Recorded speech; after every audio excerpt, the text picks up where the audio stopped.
അസ്സലാമു അലൈക്കും വറഹ്മത്തുള്ളാഹി വബറകാതുഹു. ഫുളൈൽ ഇബ്നു അയാദ് റഹ്മത്തുള്ളാഹി അലൈഹി പറയുമായിരുന്നു, ഖസ്ലതാനി തുഖ്സിയാനിൽ ഖൽബ്, രണ്ട് സ്വഭാവങ്ങൾ നമ്മുടെ ഹൃദയത്തെ കഠിനമുള്ള ഹൃദയമാക്കും. ഹൃദയങ്ങളിൽ നിന്ന് കരുണ നഷ്ടപ്പെടും രണ്ട് സ്വഭാവം വർദ്ധിച്ചു കഴിഞ്ഞാൽ. ഫുളൈൽ ഇബ്നു അയാദ് റഹ്മഹുല്ലാ ആത്മീയ ലോകത്തെ ആചാര്യനാണ്. മഹാനവറുകൾ പറഞ്ഞത്, കസറത്തുൻ നൗം, ഒന്ന് ഒരുപാട് ഉറങ്ങുന്നത്, വകസറത്തുൽ അഖൽ, ഒരുപാട് ഭക്ഷണം കഴിക്കുന്നത്. ഇത് രണ്ടും നമ്മൾ മലയാളി സമൂഹത്തോട് നോക്കുമ്പോൾ നമ്മുടെയൊക്കെ സംസ്കാരത്തിന്റെയോ നിത്യജീവിതത്തിന്റെയോ ഭാഗമാണോ ഈ ഒരുപാട് ഭക്ഷിക്കലും ഒരുപാട് ഉറങ്ങലും എന്ന് പേടിച്ചു പോവുകയാണ്. ഫുളൈൽ ഇബ്നു അയാദ് പറഞ്ഞു, അങ്ങനെ വരുന്ന പക്ഷം അത്തരം ആളുകളിൽ അവരുടെ ഹൃദയം കടുത്ത ഹൃദയമായിരിക്കുമത്രേ.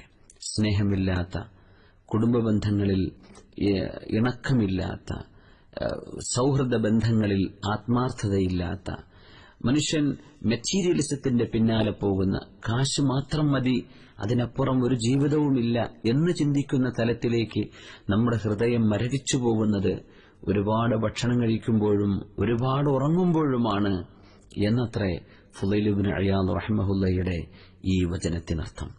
അതോട് സമാനമായ ഒരു വാക്ക് അല്ലാമ ഇബ്നുൽ ഖയ്യിം അൽ ജൗസിയ്യ എന്ന മഹാൻ പറഞ്ഞിട്ടുണ്ട്.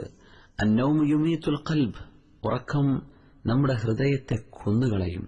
വയുസഖിലുൽ ബദൻ, നമ്മുടെ ശരീരത്തിന് ഭാരം കൂട്ടും അമിതമായ ഉറക്കം. വയുളയ്യിഉൽ വഖ്ത്, നമ്മുടെ സമയം നഷ്ടപ്പെടുത്തും. വയൂരിസു കസറത്തുൽ ഗഫലതി വൽ കസൽ, നമുക്ക് കഠിനമായ ഒരുപാട് അശ്രദ്ധയും മടിയും ഉണ്ടാവും ഒരുപാട് ഉറങ്ങുമ്പോൾ. എന്നാൽ ഏറ്റവും നല്ല ഉറക്കം വഅൻഫഉൻ നൗം മാ കാന ഇൻദ ശിദ്ദത്തിൽ ഹാജത്തി ഇലൈ, നമുക്ക് ഉറങ്ങണം എന്ന് അത്യാവശ്യമായി തോന്നുന്നത് എപ്പോഴോ ആ ഉറക്കമാണ് ഏറ്റവും നല്ല ഉറക്കം.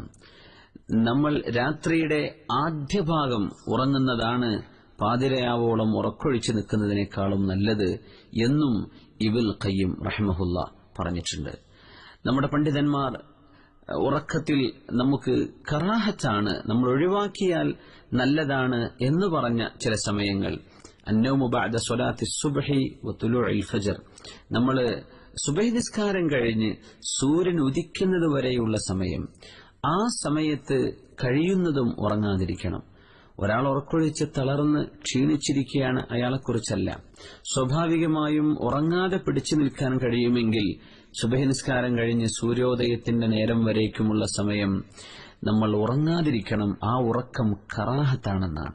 കറാഹത്ത് എന്ന് പറഞ്ഞാൽ ചെയ്താൽ കുറ്റമുണ്ട് എന്നല്ല, അത് ചെയ്യാതിരുന്നാൽ കൂലിയുണ്ട്. കാരണം ആ സമയം നല്ല ഏറ്റവും കൂടുതൽ പ്രതിഫലം കിട്ടുന്ന വഖ്തു ഗനീമ എന്ന് പറയും. നമ്മൾ ഏറ്റവും കൂടുതൽ സമ്പാദിക്കാൻ കഴിയുന്ന ഒരു നേരമാണ്. പ്രാർത്ഥനയിലായിട്ടും ഇബാദത്തിലായിട്ടും ചെലവഴിക്കേണ്ട സമയമാണ് സുബഹി നിസ്കാരം കഴിഞ്ഞ് ഒരു 1.5 മണിക്കൂർ സമയം വരുന്ന സൂര്യോദയം വരെയുള്ള നേരം.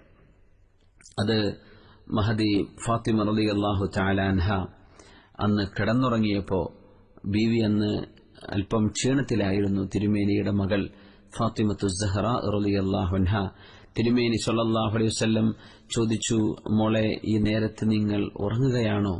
അള്ളാഹു മനുഷ്യർക്ക് അതത് ദിവസങ്ങളിലെ ഭക്ഷണവും അവർക്ക് നൽകേണ്ടതും ഓഹരി വെക്കുന്ന നേരത്ത് നിങ്ങളതിന് സാക്ഷിയാവാൻ ഉണർന്നിരിക്കണം ഫാത്തിമ, ഈ നേരം ഉറങ്ങരുത് എന്ന് തിരുമേനി സ്വല്ലല്ലാഹു അലൈഹി വസല്ലം അവിടുത്തെ പ്രിയപ്പെട്ട മകളെ ഉപദേശിച്ചത് ശ്രദ്ധേയമാണ്.